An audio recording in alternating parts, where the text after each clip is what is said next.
Oh,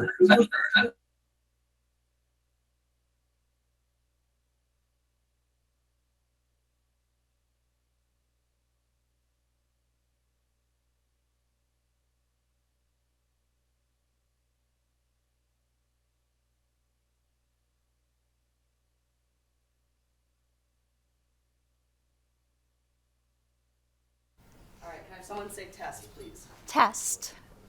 Did you hear that on your laptop? I did not have my volume up. So All right, one more time, please. Test. Okay, perfect. Thank you so much. I'm gonna need it right now.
All right, well, we will call to order our February 2nd meeting of the Community Preservation Committee. Our first order of business is to review and approve our minutes from January. Are there any corrections, clarifications? Yes. There's one in the first section at the very bottom. She is referred to as Mr. McGee. I'm sorry? She's referred to as Mr. McGee instead of Ms. I Just- have corrected that. I Yeah, noticed that as fixed it. well. Thank Yeah, you so much. of course. Are there any other? Is there a motion to accept our January minutes with that correction? A motion to accept our minutes. Is there a second? Second. All in favor? Aye. Those opposed? Any abstentions? One abstention So over we here. have approved our minutes There was from, an abstention. Abstention. oh, one abstention. We have approved our minutes for January. The next item is to review and sign bills. We have an invoice from the Community Advocate for $136.95. That is the cost of advertising this as a public hearing. Are there any questions about our bill? Is there a motion to approve payment of said bill? Motion to approve. Second? Second. All in favor? Aye. Any opposed? Great. So next is our staff report. Talk to us. Right. Just a few updates to share with you all. The first is that I've added the CPC annual report draft to the Google Drive. The annual town report is something that the town manager's office collects, and it requires a report from each board or committee in the town. So this was the CPCs. It just went over actions taken by the CPC, projects approved in the past year. It reflects very similarly to the updates that we give to the community preservation plan every year. Next update for all of you is that the planning department provided a letter of support for Northborough in their Mass Trails grant application. They're asking for a feasibility study about an extension of the Boston-Worcester Airline Trail, the BWALT Trail.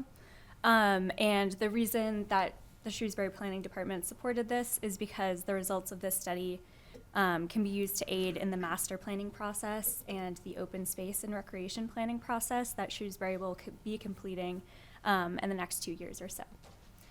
And then the last thing for all of you, I just wanted to give a quick update on the timeline of the master plan process. So that process is expected to start this month and is hopefully going to be ready for board adoption by this time next year in 2027. And that's it. Anybody have any questions for Emma? Yes. On the draft report, will this, when it goes to, for the annual report, will it include, I guess, the financial data? Or just will it only be the verbiage? Yeah, so the only financial data that's in the report is, I believe there's some totals. I don't remember off the top of my head what page it's on, but I believe it gives the balance of all of the CPC funds, and that's the only financial data that's included in that report. Okay.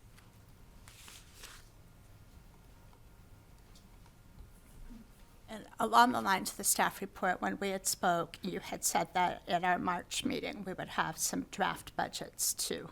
Because I'm guessing that might be John's next question. Yeah, absolutely. So in March, we'll have another quarterly budget report ready for all of you. Our last one was in December, so we're due for another one in March. And we will also have a fiscal year 2027 draft budget for all of you to review as well in preparation for annual town meeting. Thank you. So at this point, we'd like to go to the public hearing part of our agenda. We are excited to see so many faces, not ours, in the room tonight.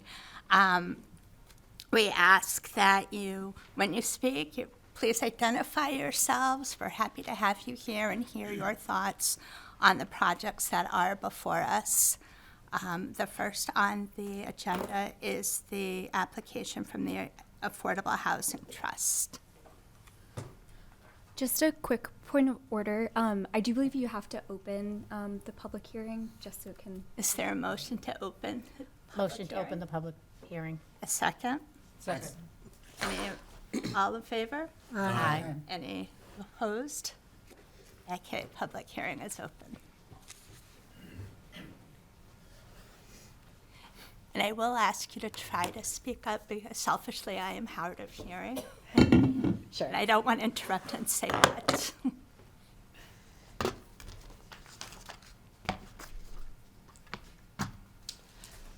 Good evening, members of the board.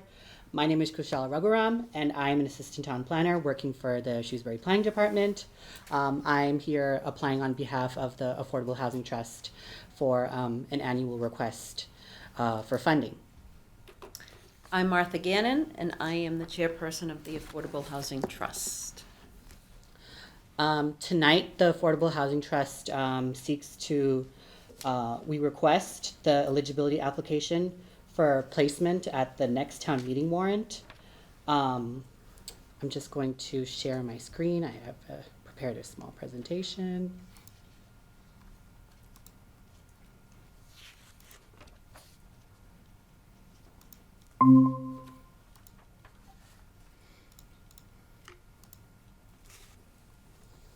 Can everyone see the screen? Yes. Okay. So for today, this is the agenda, some things that I'm going to cover in this presentation.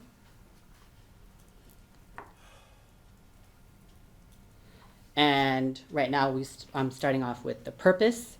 The purpose of the rental assistance program is to help mitigate the rising housing costs faced by Shrewsbury renting households. The rental assistance program will provide direct financial assistance to cover a portion of a household's rent. And tonight, the Affordable Housing Trust's annual funding request is for a single program. I believe in the eligibility stage, there was an application for an affordable home repair project. However, we have decided to go a different direction given certain restrictions by CPA funding, as well as Habitat for Humanity. They work mostly with owner-occupied households. So that is why we're only presenting the rental assistance program today.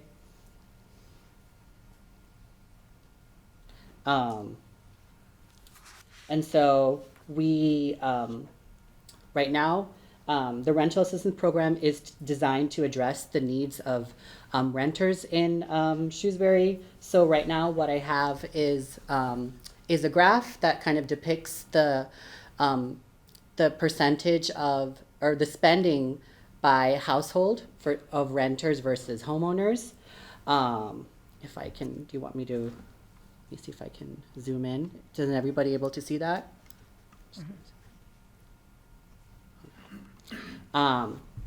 So within this, we see that approximately 80% of homeowners are not house burdened versus 20%. When it comes to house burdened, cost burden, it means that the household spends over 30% of its income towards housing costs. So when we were looking at what need we would want to address for this program, we were looking at what percent of Shrewsbury's households are cost burdened, and overwhelmingly it is the renters. About approximately 40% of all renters in Shrewsbury spend more than 30% of their income towards housing, which is the need that we identified today in this program. And the program aims to fill the gap and serve individuals and households who are not able to receive limited state and federal funds such as IRMA and RAFT.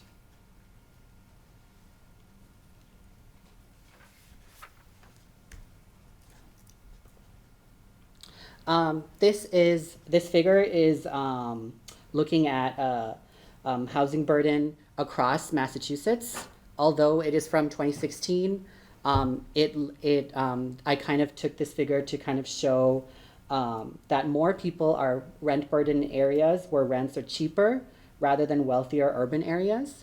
It's kind of counterintuitive because Shrewsbury and many suburbs lack low affordable renting options for many for their residents, and so kind of from 10 years from now, I mean, maybe if I would have to look into the data, but this might also be a reason why some renters might choose to move out of Shrewsbury. They might be displaced because of the costs that they have to face.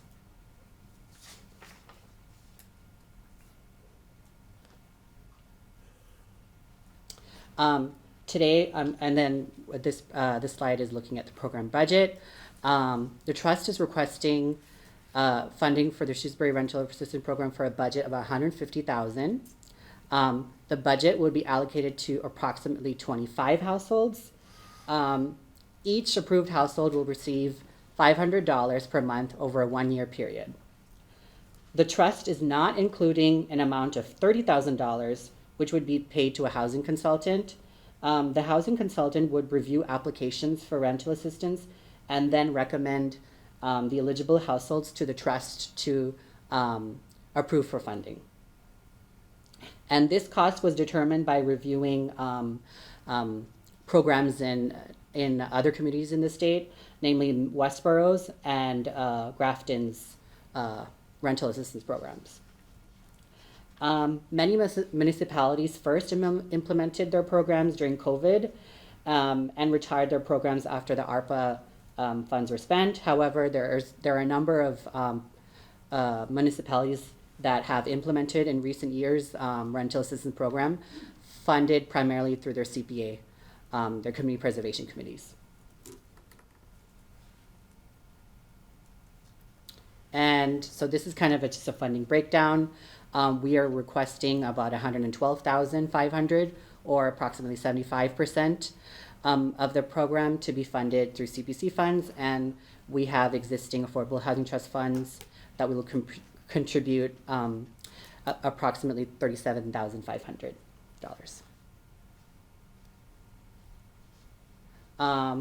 Continued. So the funding that the trust will request will allow the CPC will allow the trust to award a grant of $500 per month for each approved household, or $6,000 per year.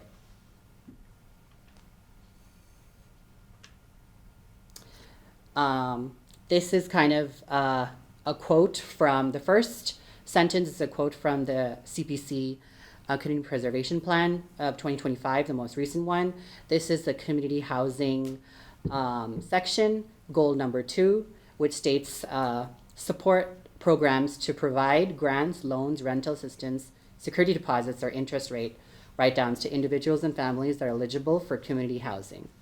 And the second quote was taken from the master plan, which is to strengthen capacity to identify, analyze, and respond to housing needs in the community, which I believe is addressed with with looking at the need of renters in Shrewsbury.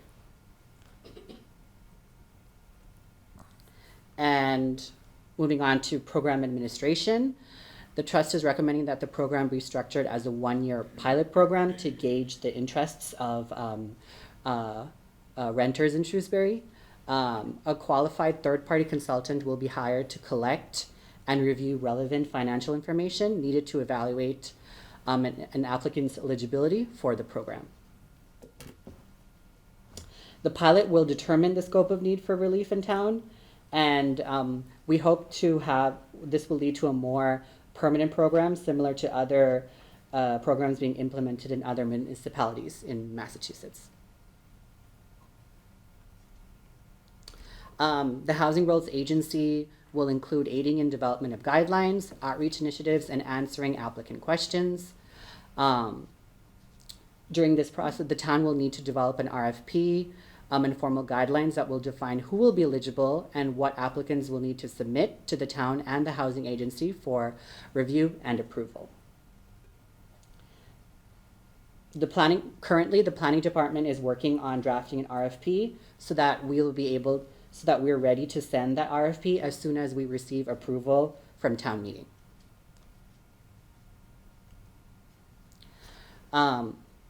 The application will be open for a period of 2 months. This will give enough time for residents to gather all the required financial and other documents that they need to submit for approval. Eligible applicants will be recommended to the trust for review based on criteria set forth.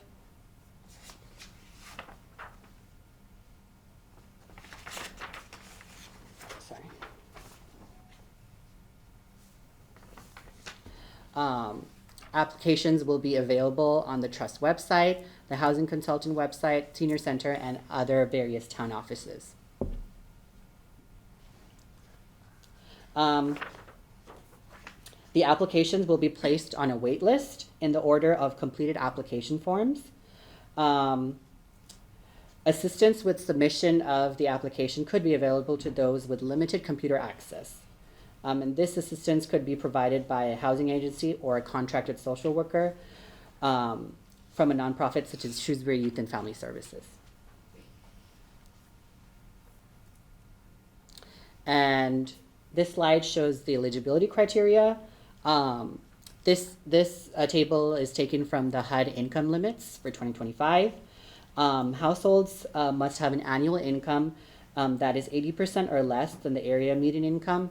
This aligns with the CPA, which CPA I believe is 100% that they include, but many commonly income restricted programs look at 80% of the AMI. The tenant must not be receiving grants from federal or state programs such as IRMA or RAFT. Households who are cost burdened, that paying 30% or more of their income towards housing costs, will be prioritized in the application process.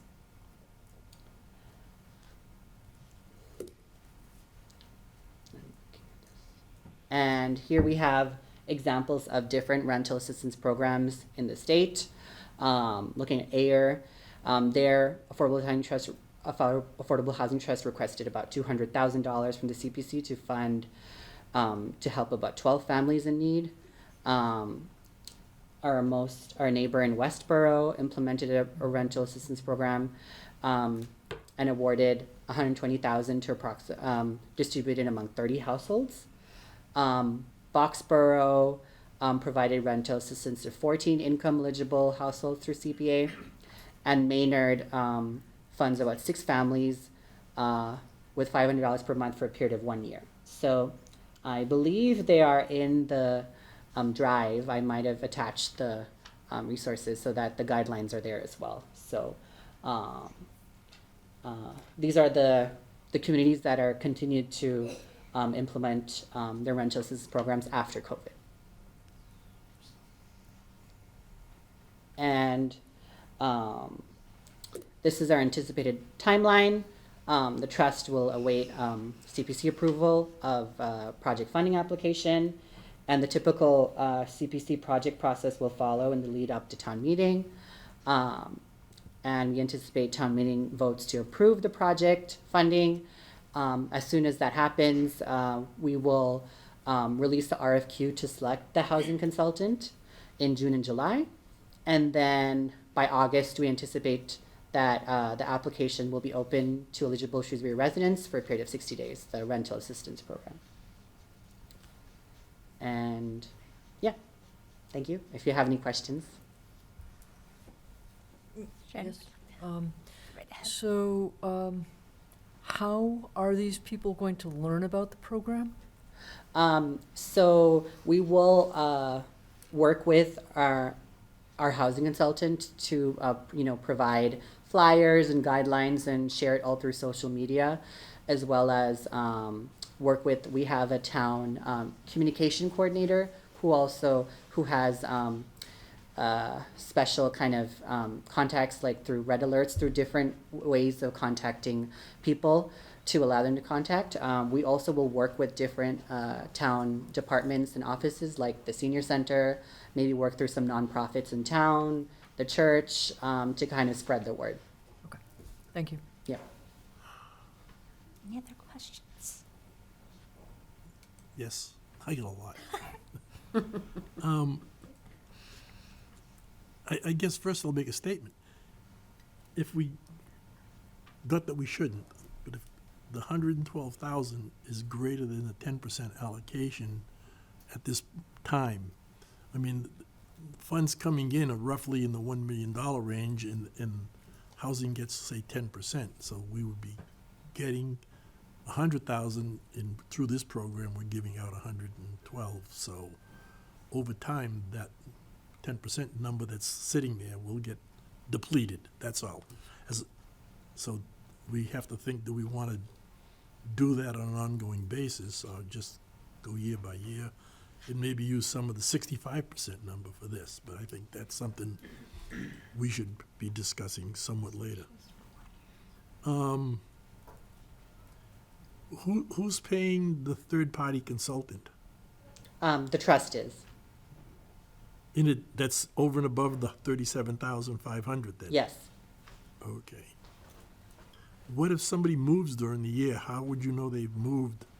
I mean, I don't know how they're getting the money. I'm assuming it's an electronic transfer.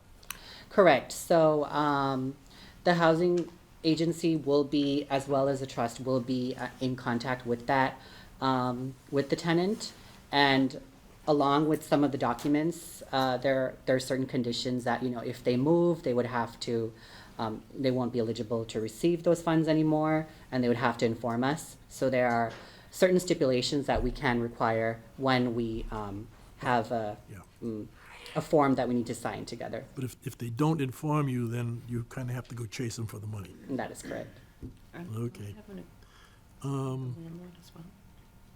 Correct, yeah. So we are also, we will be in contact with the landlord as well, because every tenant needs to have their landlord, they will need a landlord authorization, because the funds are going to go from the trust fund, what we get from the CPC and the trust, those funds, directly to the landlord.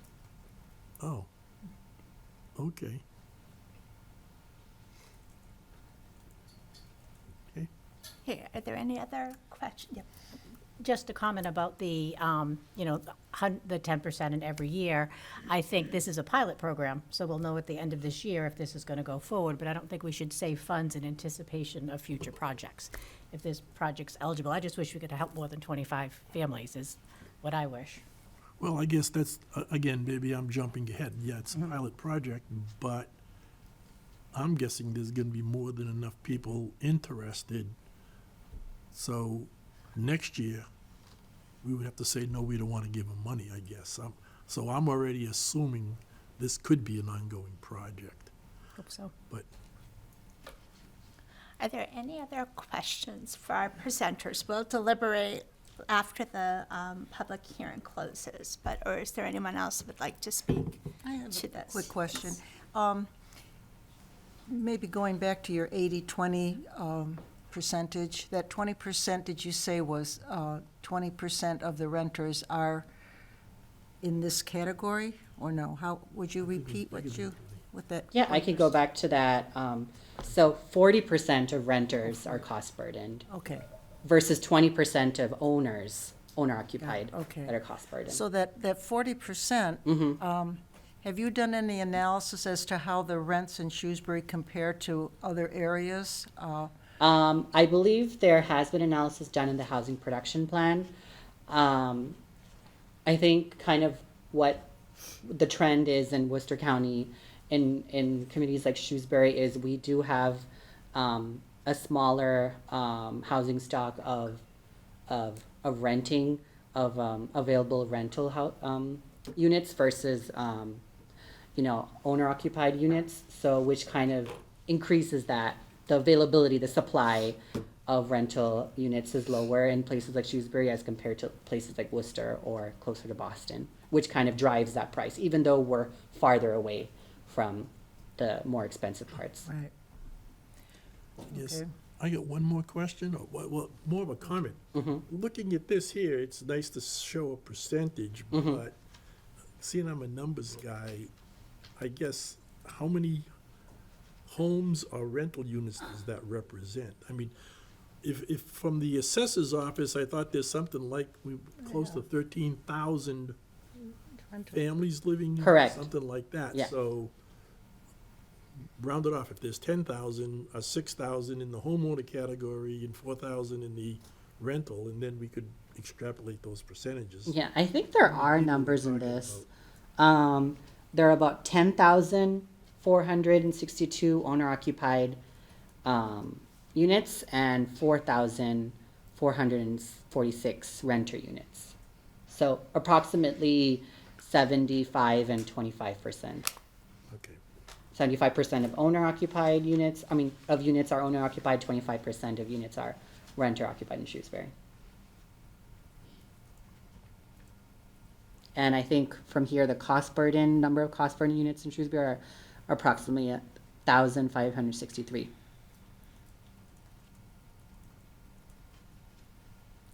Can you confirm exactly how much you're asking for? Because your Oh, first yes. slide said 150 and then it Correct. said 112. Yeah, so that is the total budget. Is total budget. The trust is requesting 112,500. Yes, John. Assuming this goes through and it's $500 per household or family or however you do it, do you have any idea what percentage of the total requirement that is? Like, is rent on average $2,500 a month, and if we give them 500, we're subsidizing, say, 20% of the total? Or would the number, the 2,500 number be higher than that even? That is correct. From what I've seen in other communities, what they usually do is 500 is usually the maximum per month, and it kind of, some communities do just 200 to 300. So I kind of found that number based on what other communities are doing, that $500. Again, because it is only a portion, we are only covering a portion of the cost. We don't want it, there are some towns, I think Westboro, that does the whole rent, and this is more of an assistance to not completely cover, but that cover a portion. Is it possible that once you go through the process, I'll make up numbers, say 250 people apply, and you can only give out 25. And again, I don't want to go into how you choose, but is it possible that the housing trust comes back and says, instead of giving 500 to 25, we'll give 250 to 50 people? I mean, That is, so, if we do, yeah, so you're saying if we have a lot of applicants, more than we anticipated, we could restructure the program if that is something that we want, if we want to help more families.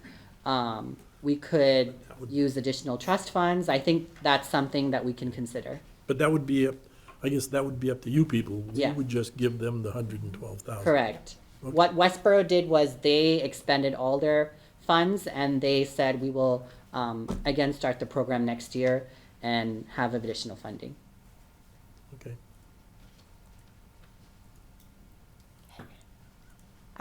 We will deliberate on whether or not we recommend this to town meeting later in the agenda. Is there anyone else who wishes to speak to this proposal?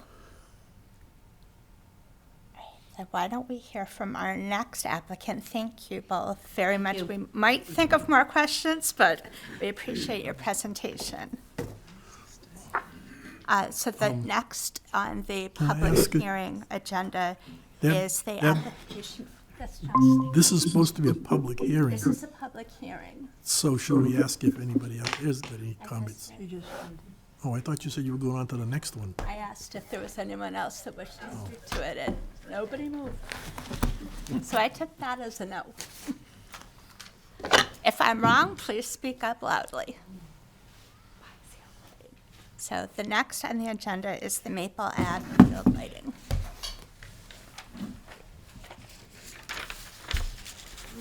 Moment while I try to connect. Is that how you do it? You can Google Meet and then you share your screen. Because I was just like, I'm not sure, because your face was just up on the screen a minute ago.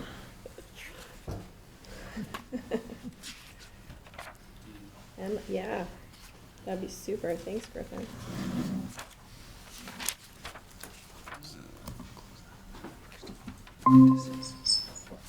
Like echoing with everybody. And then what do you want to share? Just this window? Yeah. Chrome tab, that tab. That tab. And then present. There you go. You can close this too. You want that closed? Yeah. You can see. Okay. Thanks. All right. Thanks for waiting. Good evening, committee. My name is Laurel Rossiter. I'm the town of Shrewsbury's Recreation Director. And I'm here to present and hopefully answer some of the questions you folks had about my eligibility application from the last meeting. And then get to share some support from the community with you all. All right. So the project is to add field lighting to the Maple Ave recreation area. So we'll go over all of that. So as a CPC funded project, which was determined as eligible but not officially at the last meeting, so this project does focus on the enhancement of an existing town-owned recreational asset, featuring long-term public benefit and maximizing the use of an already protected open space facility. So this project allows us to increase the usability of the Maple Ave recreation fields without acquiring or having to develop new land, which is a much larger dollar project. So this is the existing site at Maple Ave Fields, right behind the new police station. Current use over there includes softball, soccer, lacrosse, Special Olympics, some tournaments. Rec department and community events also happen there, police department events. They also host a camp. I think it's like Junior Cadet Academy or something like that, and they land their helicopter there when they have their community night, all sorts of things. Adult soccer sometimes rents this field. And school athletics also play here, mostly middle school teams because they can walk to this facility and they have limited fields behind the middle schools and lots of sports teams. So in the last few years, they've increasingly used these fields after school, which pushes youth practices back a little bit. Prior investments have included obviously the field construction and maintenance, irrigation, drainage, the paving and parking project happened last year, as well as new guardrails along the edge to prevent parking on the grass fields. So some of the problems that we will be solving with this project daylight constraints, right? We live in New England. We don't have an indoor sports facility here in Shrewsbury. So when the sun goes down, we stop playing. That is not always a helpful case these days as youth sports teams and programs are growing. Multiple sports each season. Practice and game schedules are extremely limited due to daylight, and adult athletics get cut first. Youth sports have priority to town fields in Shrewsbury, as they should, but then any adult recreation or sports programming that would use fields after youth athletics mostly can't happen. So seasonal demand and weather-related changes and cancellations compound scheduling challenges. Like often the league at large sets the timeline for a season, but if we can't open the fields by April 12th because there's still snow or they're still wet, everything gets bumped back. A lot of times kids have to miss out on games and jamborees and practices and things like that because of the constraints of the fields that we have here in town. And then we would be addressing some inequities that do occur already. So under Parks and Rec jurisdiction, there are only 3 fields that have lights. 1 is a softball field and 3 are baseball fields. 0 are soccer or lacrosse fields. I'm not including the turf field at the high school because that's under school department and high school athletics control and use. I think they do rent it out very limited, but it's at a high cost and we don't have any say in that. So I'm not including that in this roll-up this evening. So the overuse of unlit fields, people feeling frustrated, getting bumped from place to place so that everything can get fit in. Limited or no access for some programs, like I mentioned, some of the adult programs. Recreation is not able to offer adult sports and pickup games and things of that nature on athletic fields. We just don't have the daylight or the time or the space for it at this point.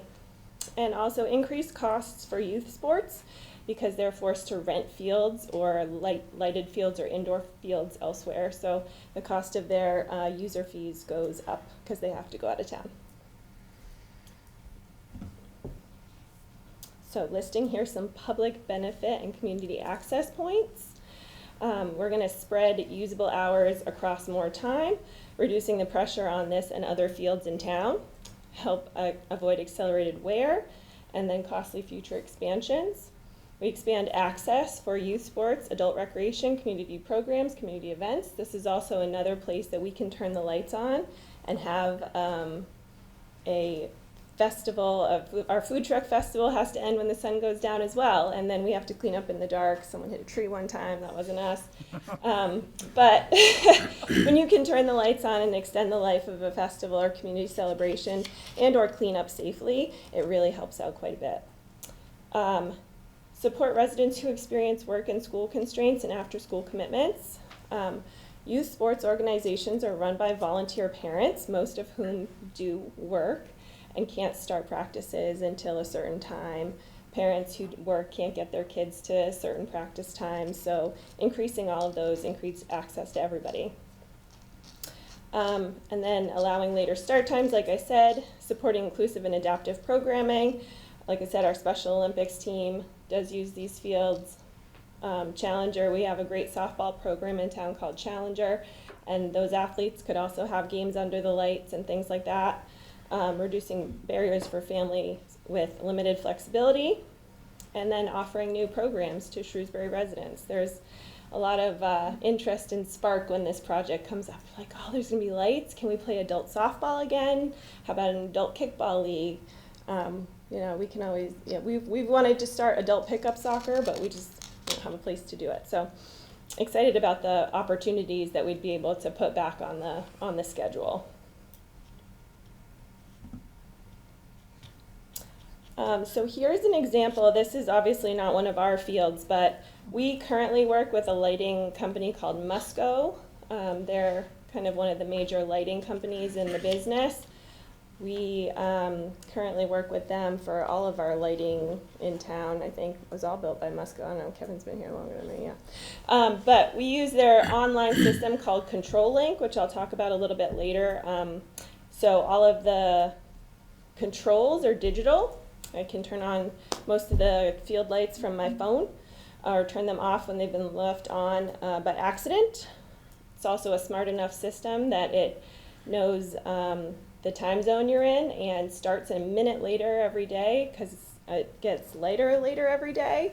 You can set it to a curfew, just like the other parks, as not to bother the neighbors or make sure we're following the rules. 10 p.m., park lights are off, things like that. So it's a really intuitive, really helpful system, and the lights that we install would be on that as well. This is a Musco field with updated LED lighting, and you can see that the focused lighting is very specific to the athletic field, right? Like across the street, there's some street lighting there, which looks like it even bleeds a little bit more than this field. So the technology these days has come really, really far, and neighbors aren't as bothered because it's filtered directly onto the playing surface in a multi-directional way so that it's safer for players, refs, spectators, and then not to bother the neighbors as well. Here's an example of kind of the timeline. Again, this is provided by Musco. I want to say it was last year. They did an in-person light demonstration that I went to, and it was pretty phenomenal actually, like how specific they can filter the lighting. And it's come quite a long way. So you can see all the way up to today, they are able to kind of focus it right exactly where they want it. For a better all-around experience. Another example at night where you can see a sports complex is very specifically lit, and that light doesn't spill over into the neighborhoods. This is Maple Ave. It's a bit hard to see, but the points on this map are where Musco estimates that they would put the light posts. So the yellow ones, A's and B's around the softball field. I'm sorry, it's pretty small, but those would be the softball lights, and then the blue ones are soccer and lacrosse lights. So those are estimated installation points. Here's just a graphic of what a light pole from Musco would look like and be installed at Maple Ave, and this is that TLC for LED filtered specific lighting. And this talks about a little bit that control link system. Dean 3, Dean 4, and Dean, is that it? And our basketball courts at Dean. All of our lights are at Dean Park. We'll just start there. So Dean 4 is the softball field. That's on this Musco Link system, so are the tennis courts and the basketball courts. Dean 5 is on a standalone system. Dean 1 is also, I can control Dean 3, that's a baseball field. So I actually have some capital projects in right now to put those other 2 fields on this Musco Link system, so everything's on the same digital system, and there's no, I'm not in town, I can't turn the lights on for you right now. It's all programmable and accessible for everybody at all times. So the next steps, pending funding, are some stakeholder engagement, which we've already drummed up a little bit of that. You can see some excited faces in the room. And then working with the planning department for some abutter outreach and public communication, and then collaboration with internal departments. There's some potential that we could do some of the planning and work in-house. That hasn't been specified yet, but there's potential for that. But then after that, defining the project timeline and hopefully going to May town meeting. So, a quick overview, but it does align with CPC goals and criteria, and there are a number of other lighting projects in Massachusetts funded by the CPA.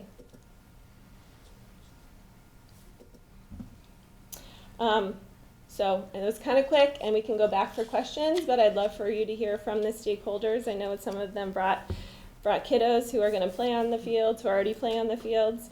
But I know if anyone has to leave early, they are welcome to go first. And then Mike, I think you have to head out. You're good? All right, well then let's start. Yes. You want to go first, Mary? Come on up here. Introduce yourselves, okay? Right up here.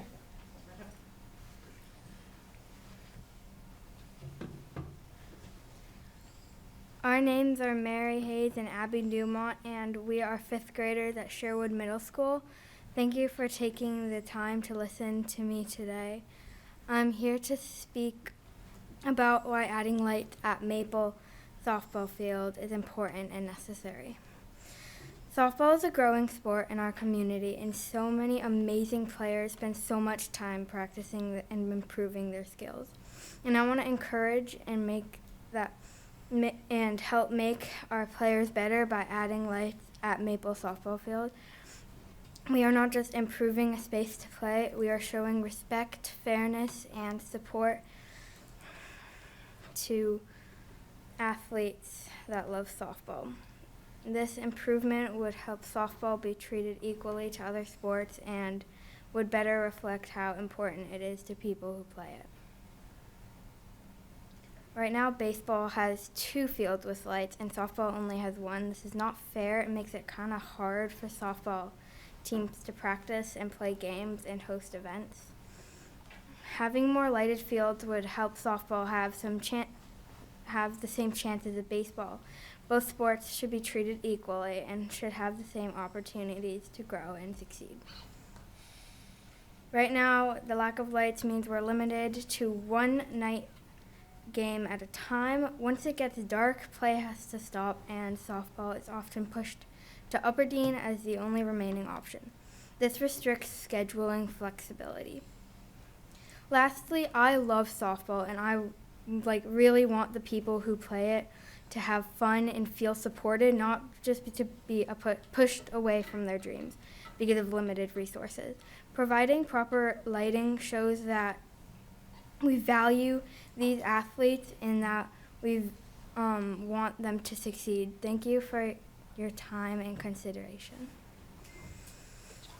Thank you so much. You did a wonderful job. Is there anyone else who'd like to speak? So I'll jump in. Mary is one of my children. I have 3 here in town. My name is Samantha. I am a resident of Shrewsbury, obviously. I actually also grew up in Shrewsbury, and I grew up playing on the softball fields. And actually, Maple Ave is one of my favorite fields to kind of reminisce on. My father and I had a wonderful argument at Maple Field where I was told that I needed to go sit in a corner under a tree, and I still look at that tree with very fond memories. Well, like, I don't know if he does, but I do.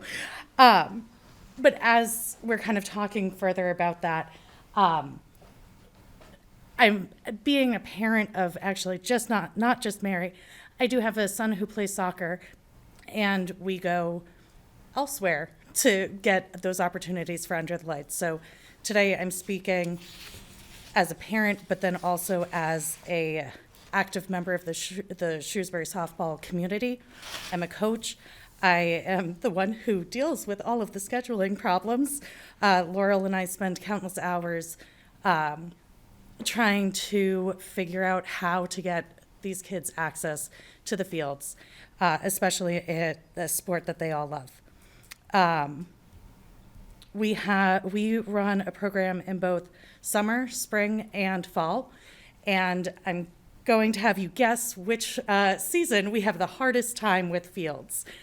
Fall. And we have the one field, and we have a lot of games that we are trying to get in, and we don't always have the access to get them in. We will often double up games. Upper Dean, or Dean 4. Having the flexibility of an additional field would be huge for us. And Maple Ave is also one of the only fenced softball fields that we have. So adding that enhancement of the lights to that softball field is just kind of bringing everything further together. Lights do not create more demand. They make it possible to meet the demand that already exists. We have a demand, and we're not able to meet that as it is. When we invest in youth sports, we're investing in the girls' confidence. The fact that, Mary did decide to do this on her own. She, obviously she had the opportunity because of me, but she chose to come up here and do this because of youth sports and what it gives them. And kind of in closing, I am simply here to ask for your support as both a parent, as a sports kind of leader and in the community. Thank you for taking the time to listen. Thank you. Thank you. Is there anyone else who'd like to speak?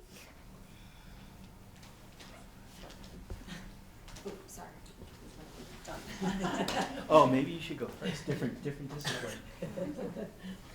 Mike Polini. I am on the board of directors of Shrewsbury Little League. I was the former vice president of Shrewsbury softball, and I've been in charge of community projects and capital improvements for the baseball and softball fields for about the past 5 years.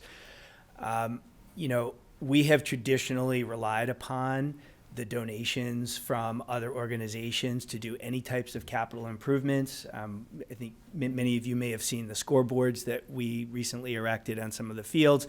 Those were all donated by a donor. It was a electrical union that did that. Some of the other projects, including dugouts, were things that we raised funds for and that we used community build to do. So we all went out as volunteers and built them. I happen to have been at the town hall meeting where the CPC was originally promoted, and they were talking about what it could do and the funds that would be raised. And I think this is exactly the type of project that, at least when I was listening to the presentation, that these funds were intended for. I think it will benefit a wide array of young people in our town. I've been to other towns, and I've seen what other towns, with the tenor of Shrewsbury and the size of Shrewsbury, what they have as far as their parks and recs, what they have to offer. And our Parks and Recs committee does an unbelievable job with the resources that they have. But we've been before them on a number of occasions asking for exactly this type of improvement.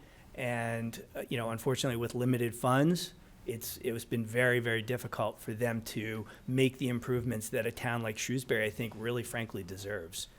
And so I am obviously here in full support of this proposal, and we hope that the committee will decide to allocate these funds. Thank you. Thank you.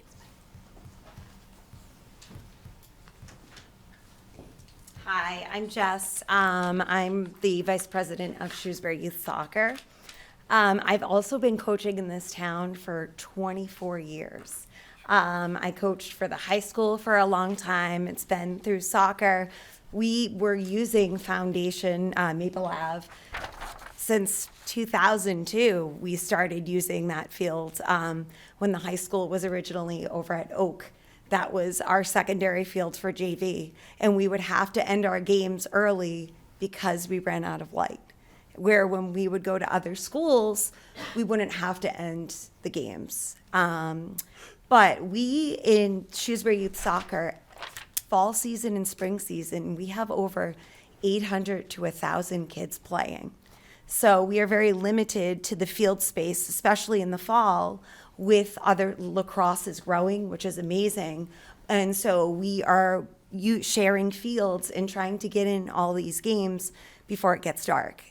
We also, Laurel touched upon this, we have a hierarchy, and Massachusetts Youth Soccer is the ones who really come down and they decide when our games are played. So we don't really have a lot of control, especially when we're playing other towns. So it becomes very difficult when we do have to reschedule. We're very constricted, and with 800 kids playing, it's really hard to make up those games. And it's sad that, there are sometimes kids go and miss, they get in maybe 80% of their games. And having lights, being able to share the field with lacrosse, because lacrosse is growing, which is amazing, but we're lacking field space. So, thank you. Thank you. Is there anyone else that would like to speak? I'll try. We're friendly. I'll try. I'll try. How you doing? My name's Chip Collins. Been on the board of directors for about 20 years for Shrewsbury Little League. I've been coaching that entire time. During my time, I've seen the growth throughout the town through a number of programs. So I'm here to express my strong support for the proposal installation of fields, lighting in the fields of Maple Street fields. This project represents a thoughtful impact investment in recreation, accessibility, and long-term benefit of the Shrewsbury community. Lighting of Maple Street fields would significantly expand the access of youth sports, recreational programming across the town. With limited daylight, as much as during the school year, many programs are constrained to sunlight, as we've already said, resulting in reduced practice times, compressed schedules, and limited participation. Lighting would allow for a safer, more flexible scheduling, better meets the needs of Shrewsbury families balancing work, school, and extracurricular activities. More importantly to me, it would be an inclusive recreation perspective. This project would greatly benefit programs such as Special Olympics and the Shrewsbury Challenge Baseball Program, which serves children and young adults with disabilities accessing well-lit fields. Challenger Program and Special Olympics scheduled games and practices that would work best with families, volunteers, buddies, and also enhance safety, visibility, and comfort for participants of all abilities. Expanding accessible fields availability aligns with our goals in town in supporting recreational facilities that serve the broad and diverse segments throughout the community. In addition, installing lights would maximize the use of existing town assets rather than expanding field space and creating new facilities.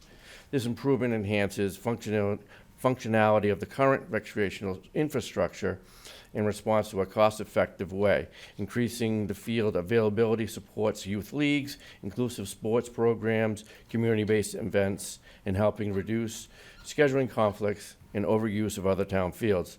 Lighting at Maple Street Fields reflects Shrewsbury's commitment to equality, accessibility, community wellness, and promotes healthy activities, social connection, and inclusive participation. These values strengthen our town's fabric and ensure the recreation opportunities are available for all students and residents.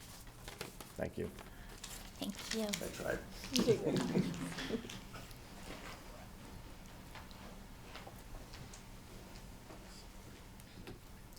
Good evening, members of the CPC. My name is Allison Smith, and I am the president of Shrewsbury Youth Lacrosse. I'm here to be a voice of support to add field lighting to the Maple Avenue recreation fields. Lacrosse is one of the fastest growing youth sports in our community, and that growth is especially strong on the girls' side. We're the ones who practice at Maple.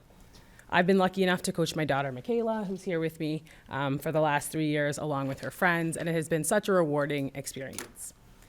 Participation in girls lacrosse in our town has more than doubled in the last 3 years, and this surge reflects both increased interest in the sport and the positive impact of providing young athletes with opportunities to play, develop skills, and be part of a team. But the limited daylight hours are making it harder and harder for us to keep pace with this growth. We moved our girls' games and practices to Maple from the Oak football field last year because we outgrew that space. 3 years ago, we were practicing at the Bog at Melody Lane. It's been amazing to have our home fields right in the center of town and really feel like we're part of the community. Adding the lights at the field would significantly expand access by allowing our practices to run later into the evening. It would provide much needed flexibility for our volunteer coaches, such as myself, who has a full-time job, who commutes from Boston. With additional hours available, coaches could better stagger our practice times, reduce the overcrowding on the fields, and create age-appropriate schedules that support the player development while easing the strain of family schedules. As our program grows, we need more coaches, and the ability to be flexible is a really big draw. We often share fields for practice time within our own organization, so I'll have first and second graders have to practice at the same time on the same field as the third and fourth graders, same for the fifth and sixth and seventh grade teams, because we often do share fields with other youth sports organizations like Shrewsbury Youth Soccer. Jess did not mention that her daughter also plays lacrosse. So we're really in this together, and we're trying to support and elevate one another and one another's kids. And her daughter plays on my team too, so I'm a little bit selfish. As I stand before you today, I'm not just representing myself and my daughter, who is actually in 7th grade, so she will not really benefit from the lights, but I'm here on behalf of all the girls who will come along behind her. Ultimately, field lighting is about access, inclusion, as been mentioned, and keeping up with the growing demand for youth sports in our town. The investment would have a meaningful and lasting impact on our players, coaches, and the broader community. Thank you for your time, consideration, and continued support of our youth sports programs. Thank you. Come on up.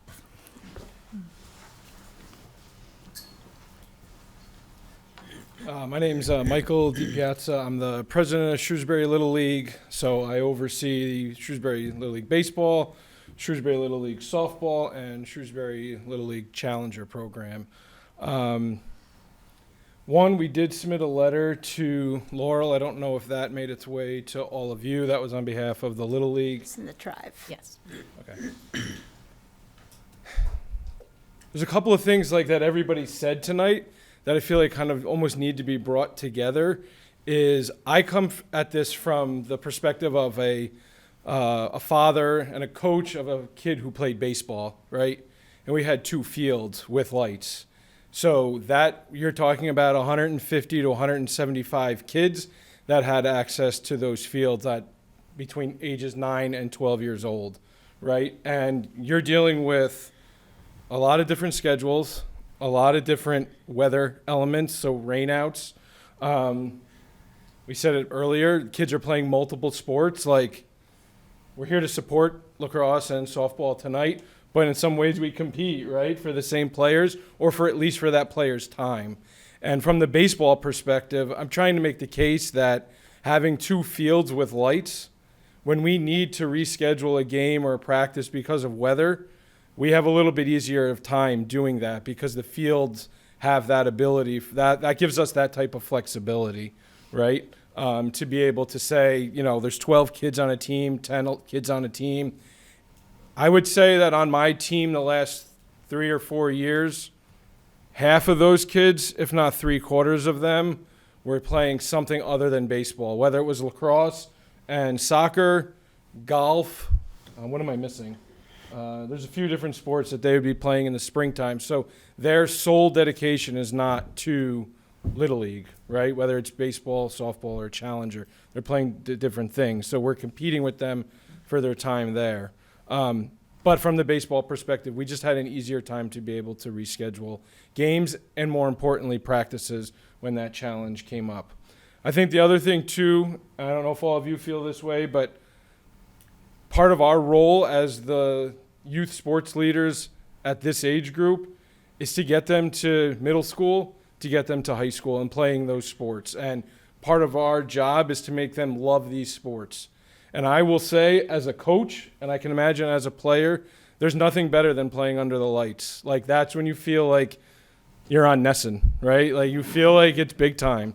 I was fortunate enough this year to coach our 12-year-old Little League district team, and probably one of my favorite memories was we had a district tournament game at home on a Friday night at 7 o'clock in the summertime. It was still kind of bright when the game ended, but we had to turn the lights on, and it was a really good core memory for me and for a lot of those players, right? And being able to give, whether it's softball, lacrosse, soccer, that experience will go a long way to getting those players to continue playing those sports through middle school, through high school, and hopefully that helps build their, build our camaraderie as a town when we have successful high school teams around. So, hope I made a good point there. Thank you. Thank you. Now, I spent 10 long years on the youth soccer board. I left right before you got there, Jess. I still have scars. I feel your pain. Did you want to speak as well? Thank you. So my name is Brian Dumont, and I've been involved with softball for quite a few years as a parent and a coach. And we've made a lot of investments in the Maple Ave field over the years. We have that outfield fence, we have the batting tunnel, and we have the dugouts. So it's really our premier field. So many parents and coaches and people from other towns say how much it's such a, you know, such a wonderful facility. So being able to add lights would be tremendous. And I'd also like to add too that I'm a neighbor. I actually live right across the street. I'm in the tan house with the green shutters. So I look out the window and I see that field every day.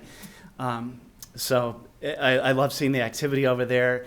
I haven't spoken to my neighbors about this. I only heard about this opportunity pretty recently, so I don't know how they feel about it. But for me, I think, you know, I was impressed with the presentation that Laurel gave about the lighting, the way it's really focused. So, you know, I don't think that would be too disruptive. And the fact that the lights go out at 10 o'clock, you know, and people will be out. I don't know. I can't think of any major negatives as far as having something like that.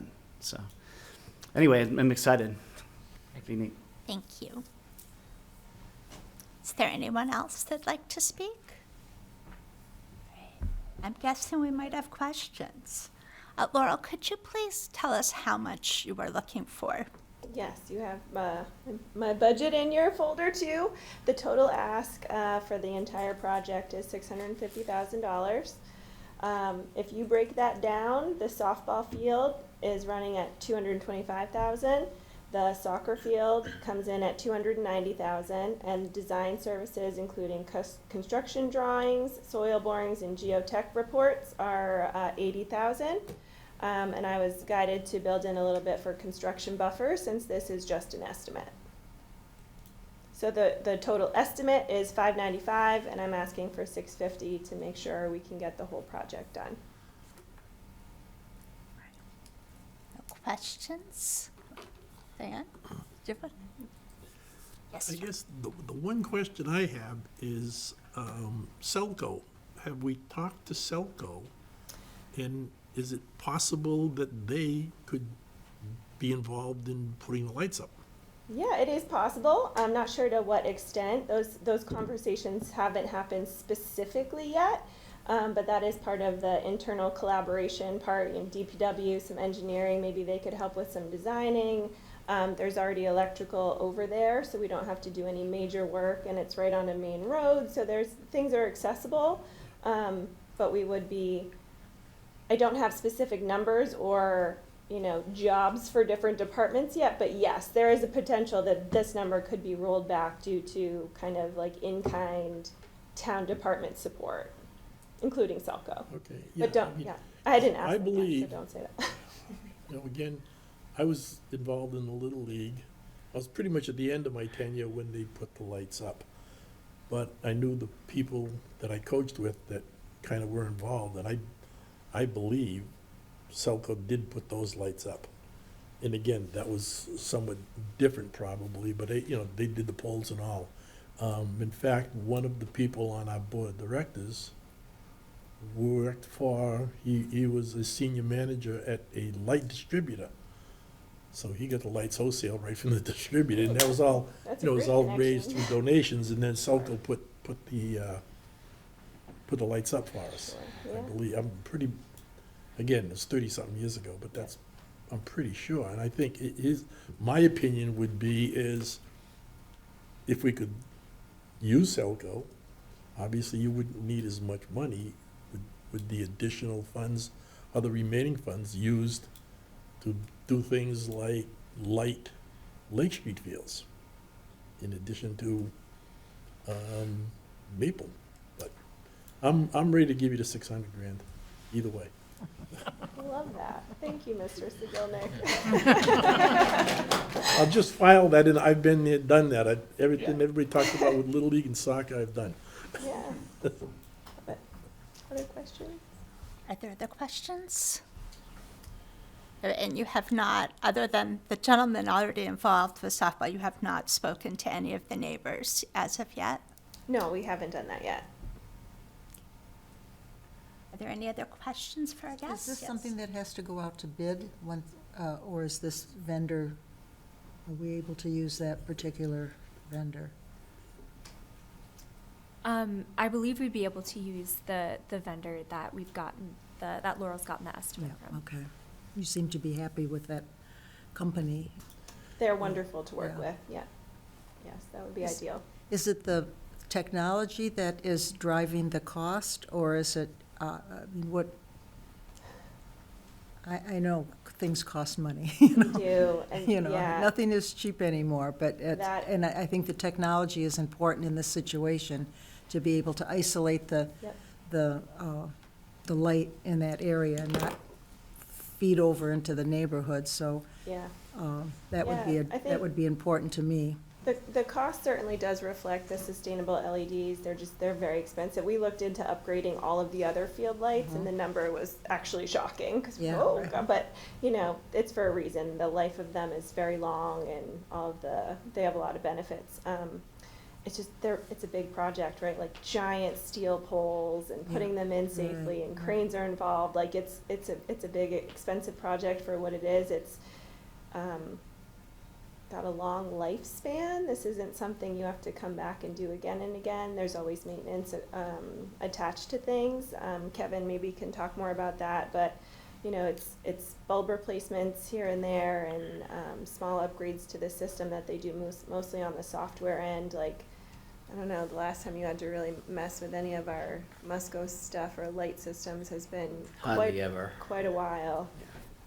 So it's I think it'd be certainly- silly not to go that route if you're gonna do it, right? Exactly, yeah. No, I'm aware it's a big number, but I think the benefit and the lifespan of it reflects the value.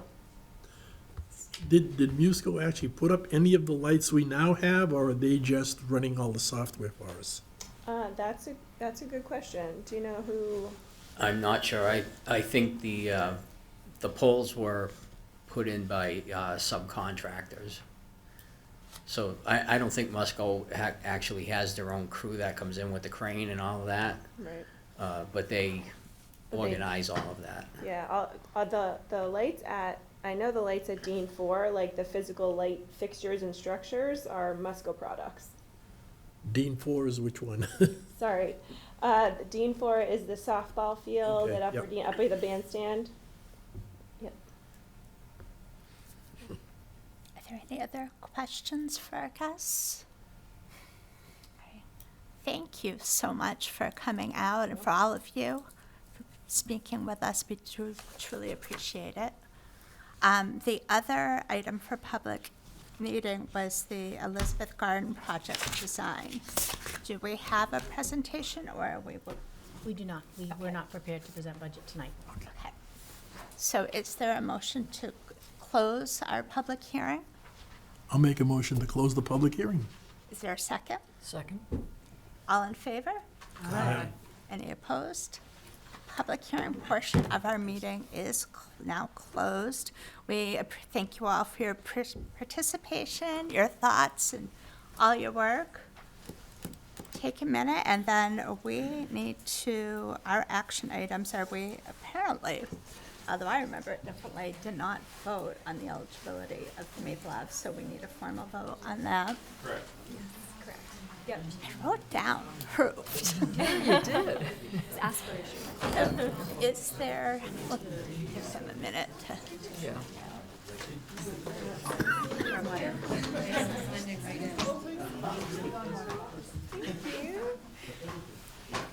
So, I've been down there. Yeah, exactly. Right. Shrewsbury softball stickers.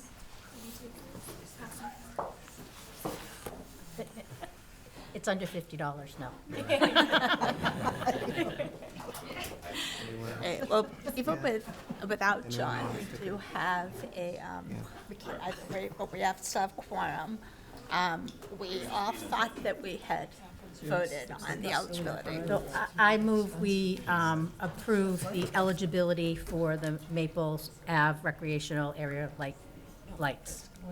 Is there a second? I second that. All in favor of the eligibility of said project, please say aye. Aye. Anyone opposed? That is officially approved, the eligibility. So now the fun part, discussing our applications and deliberating. The first is the Affordable Housing Trust request for $112,500 for a rental assistance program. I move we vote to approve the Affordable Housing Trust application. there any discussion anyone wants, or are you ready to vote? Second that motion. I just don't know without John here. John Don't you- might have a, Well, don't you A need to couple have a of- motion to have discussion? what? Don't you need to have a motion to have discussion? No, we discussed before. Okay. He'll be right back. I don't think you can hold a vote for, all right. We hadn't in the past. We discussed and then we moved yes or no. Can we move to the next item and come Nope. back to that We one? would need a motion to go out of order then. Oh, well, never mind. He's here. There it is. He's here. So many rules.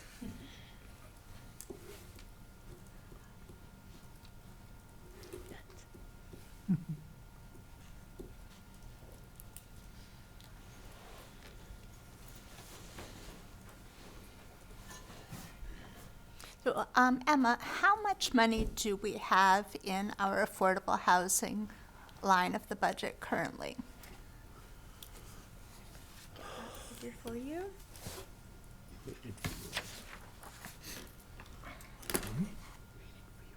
The last confirmed figure that we have is $531,000.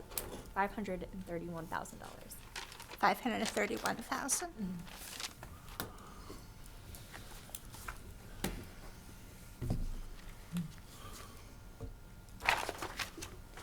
Okay, so John, we were just beginning to deliberate on the request from the Affordable Housing Trust for $112,500 for a pilot program for rental assistance. And Emma has told us that we have $531,000 at this time reserved for affordable housing projects. Any thoughts, questions? I was impressed by your question, John, about, can we, just by, if we were to approve 112,500 now, if that's like what we always have to do, and of course we don't. Correct. And I like that flexibility. We could certainly, if we chose to fund it, we could stipulate that we'd like a report at the end of the pilot program before there's any request for additional funds. I mean, that's the point of a pilot program, to try something out, see if it works, evaluate the results, and see if it should continue or if there should be changes made. Right, learn from it. Yes, Emma? I'd also just like to say, the funding agreement that the Affordable Housing Trust and CPC have entered into does require an annual report at the end of the year. So you'd be getting one either way, which is good. Mm-hmm. What a way to think. Any thoughts? I like it. Yeah, I'm for it. Yep, There's a huge demand. Yeah, I mean, I guess my 2 cents would be, it's a first step. Do we keep going forward at 112 every year? Does it go up? Does it go down? Like they said in the presentation, we'll find out a lot of that. And again, mentally jumping ahead, I suspect that there will be certainly more people signing up for it than we'll have funds available to give out. And somehow we've got to sift, not we, the Housing Trust has to sift through that. And then, basically just come back and let us know where they are and where we go forward from here. Okay. I think it's also nice that, it's a trial.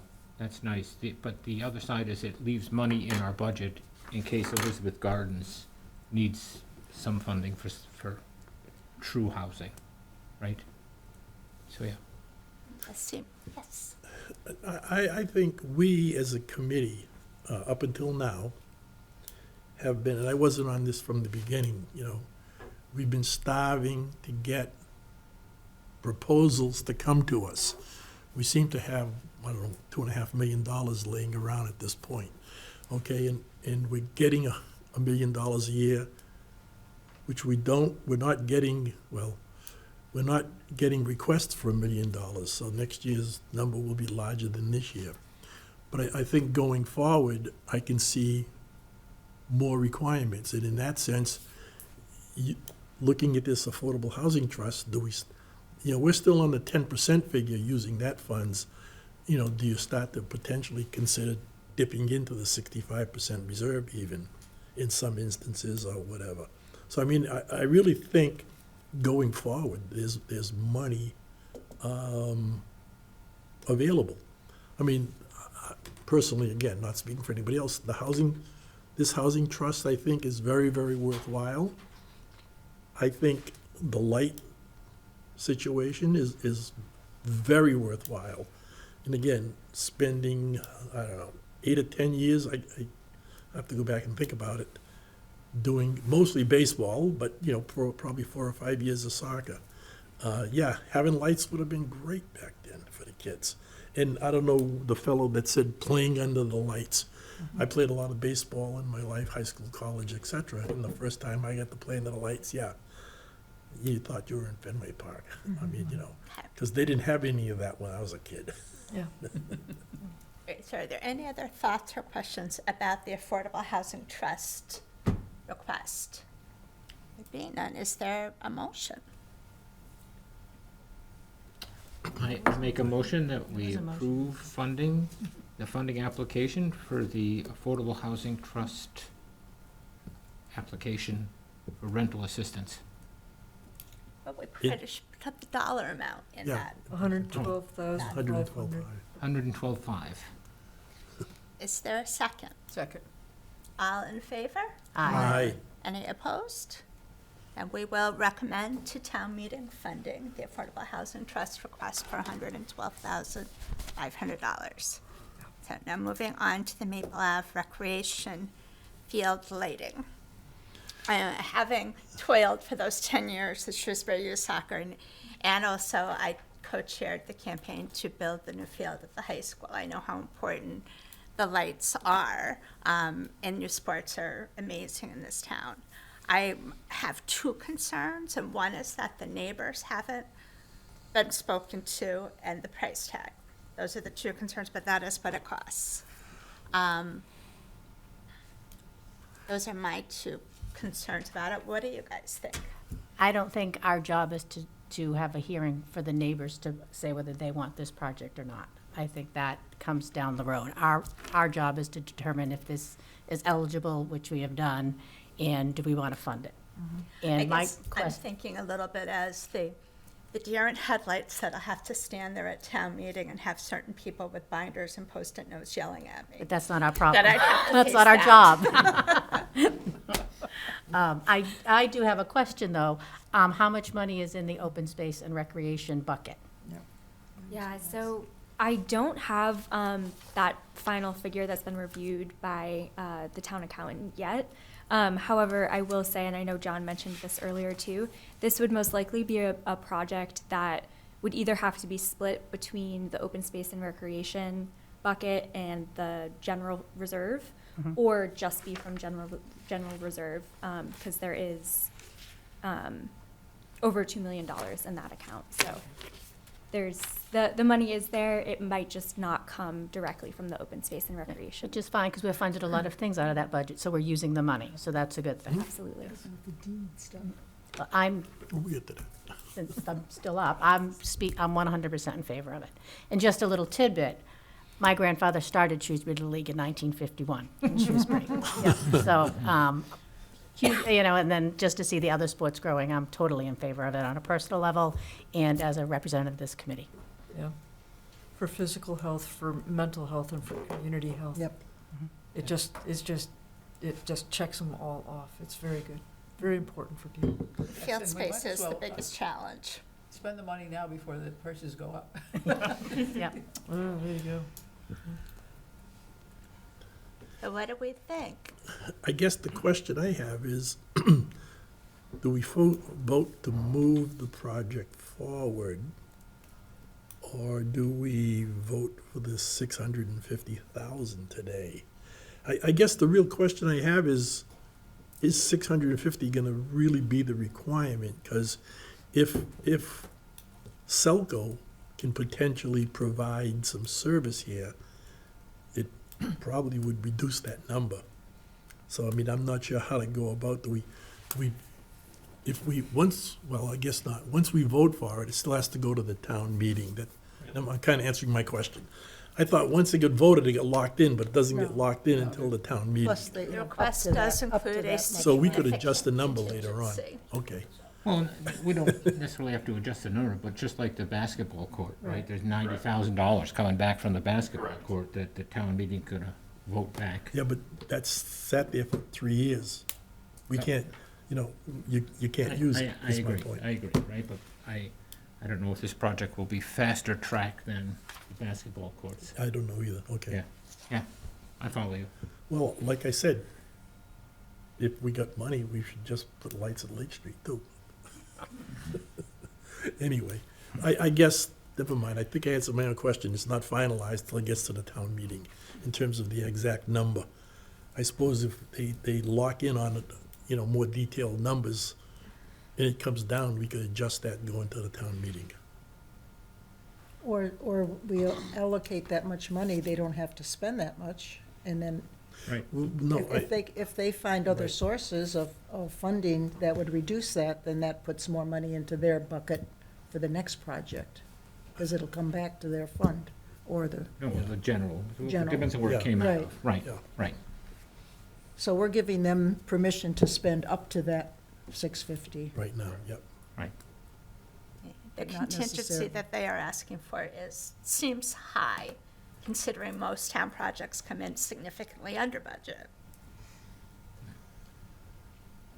Well, I I guess think the only yes, concern I would have is, I think Emma mentioned that we wouldn't have to put it out for bid.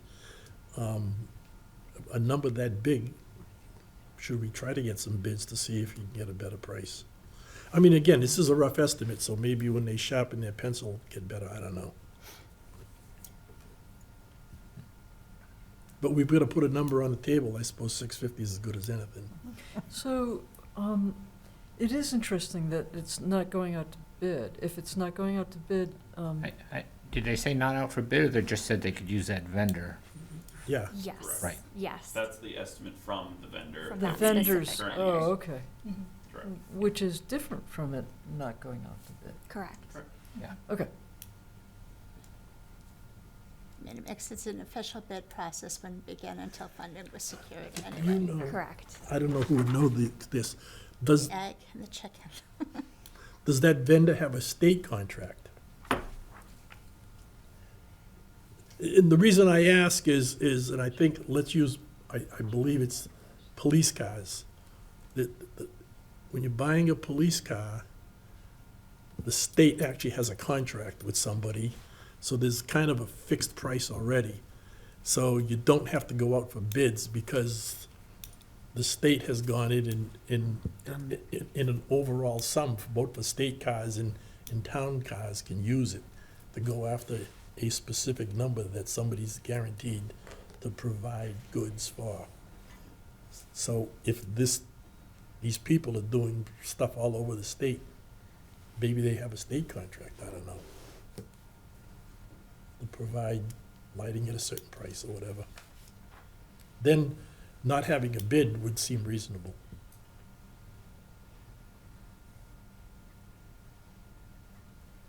So what else? Are there any other questions, thoughts? I think Ready we've to- covered it pretty thoroughly. What? I think we've covered it pretty thoroughly. I just had one question. I mean, last meeting we talked a lot about whether this parcel is eligible for, recreational is. projects, right? Yeah, Like, apparently it is. Yes. It is. do we have like It is clarification on? The okay. deed is in the drive, and I believe Yeah. that was put in there to basically tell us that we could do this. Is that correct, Emma? Correct. Yep. This parcel is eligible for CPA funding, Is, specifically recreation. do you want to ask the question? No. I guess going back to the reason in one of the questions we brought up at the last meeting was the deed issue in terms of how it's identified, I guess the land was supposedly identified as safety. Well, that's. Has that been cleared That up? was just on the map, that was not true. Yes, correct. Yeah, that was on specifically the assessor's map, so that's just what it's labeled as. However, municipal parcels can have more than one public use, which is the case with that parcel.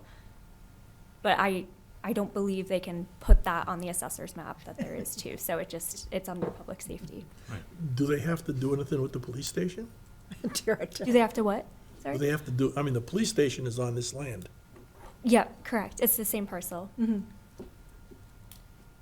Okay, they don't have to. Yeah, no, so for the specific purposes of this committee and this application, CPA funding can be used for this project. Okay. Yeah. Is there anything else about this project that anyone wishes to discuss? Or is there a motion around the request for $650,000? Okay, I so move. I move that we spend $650,000 for the Maple Avenue Recreation Area field lighting. Second. All in favor? Aye. Aye. Any opposed? It also passes. We'll recommend it to town meeting, but we will need sooner than later to know exactly where we're drawing the funds from. All right, so next of our items is to approve project funding extension request for the Mountain View Cemetery gravestone restoration. Tell us more about it. Yeah, sure. I won't pick on Kevin, even though I'll save you, Kevin, from having to chat more. But no, this is an extension request, as you said, for the Mountain View Cemetery gravestone restoration. So you'll notice in the drive, there's a letter that explains why the extension is required. And it's just because weather conditions last summer weren't appropriate to complete the work. So an extension is being requested so that funding can continue through this summer to hopefully finish up what's left of that work. Are there any questions or comments about that? I guess from an extension, meaning, was it supposed to run out in June 30th of this year? Correct, yeah. So this is in anticipation that the project won't be completed Right. by June 30th. So are we extending it 1 year, 2 years, 1 year? 1 year. So I know the committee has also approved a few other funding extension requests in the past few months. And those are set for 1 year. And then if for any reason applicants need more time, they can come back and request an additional extension. The letters shared with us that the temperature range needed for the repair products to set properly could not be met for much of the summer. And roughly 70% of the project has been completed. And as the spring weather allows, they'll start again. You mean it was too hot? Yes, Really? climate change. What is that? We can't control Mother Nature, but we can control allowing them to continue with the funding another year. Is there a motion to do so? I'll make a motion. Is there a second? Second. Second. All in favor? Aye. Any opposed? Then we will approve that extension for 1 year. At this point, that is our agenda. We meet again on March 2nd, back in this room. We will have budget report, and probably we should start talking about the language. So if we have that information of which part of our budget we are funding those projects from, we should be working on that the next meeting as well.